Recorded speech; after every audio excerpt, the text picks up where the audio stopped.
Hello, this is a church from the field site where I carried out my ethnography. It's a dual village I call the Glades, and it's a commuting distance from London. Now there were 9 anthropologists that undertook the research that forms the basis of this course, and each of them spent 15 months in their field site and will be telling you about their experiences. So now, let's meet them. Hi, my name is Abbot Acosta and I work in the city of Mardin in southeast Turkey.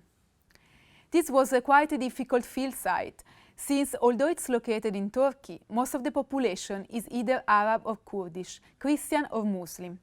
Also, the town is located near the Syrian border, and it has a long history of political violence and struggle.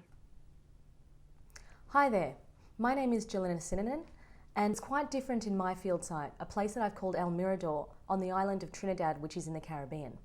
This is a place where people have always wanted to be visible. Trinidad is quite well known for its carnival, and what one wears and where one is seen is quite important, both offline and online. But it's also a very religious place, and I don't mean just Christian, but also Hindu and Muslim, from the heritage of the people who were brought over from South Asia.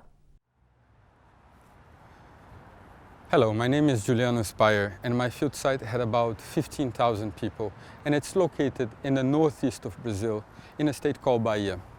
The whole area used to be relatively poor, but with the development of the tourist industry in the coast, people came to work as builders, cleaners and waiters. Hi, my name is Răzvan Nicolescu. A lot of people imagine Italy as a boot, in which case my own field site that I will call Grano is placed right at the hill. This was always a pretty sociable place, and from the beginning I was left wondering whether people really needed social media or if it would make any much of a difference.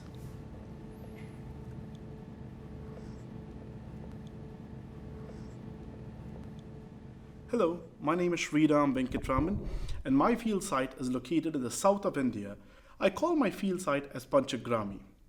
Just over a few years ago, this entire area comprised of just rural villages. But then the government decided to set up a major IT park, inviting several multinational companies to come in and set shop. Right now, this area has a population which is a bizarre mix of the original villagers, students, construction workers, and over 200,000 IT workers commuting day in and day out to work at this IT park.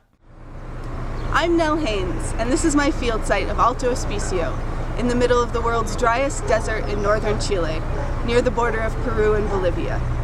Despite being so dry, the city continues to grow with migrants because of the nearby copper mines, which make up most of the industry for the region. Hi, I'm Xingyuan Wang. What I studied is said to be the biggest migration in human history, when over 200 million Chinese people moved from rural areas of China to factories and cities. Well, I'm also a painter, so in the next video, I'm going to use the book of my paintings to tell you something about doing field work in a small factory town in southeast China. Hi there, I'm Tom MacDonald, and in stark contrast to those rapidly developing settlements, I lived in a really small town in rural China where many people actually still farmed. Although there were 1 or 2 factories in the town, they were nothing like the size that was seen in Xingyuan's field site. Many people in the town thought of themselves as being quite traditional. In fact, they were often very proud of the fact, and as such, the arrival of social media brought with it a whole set of concerns.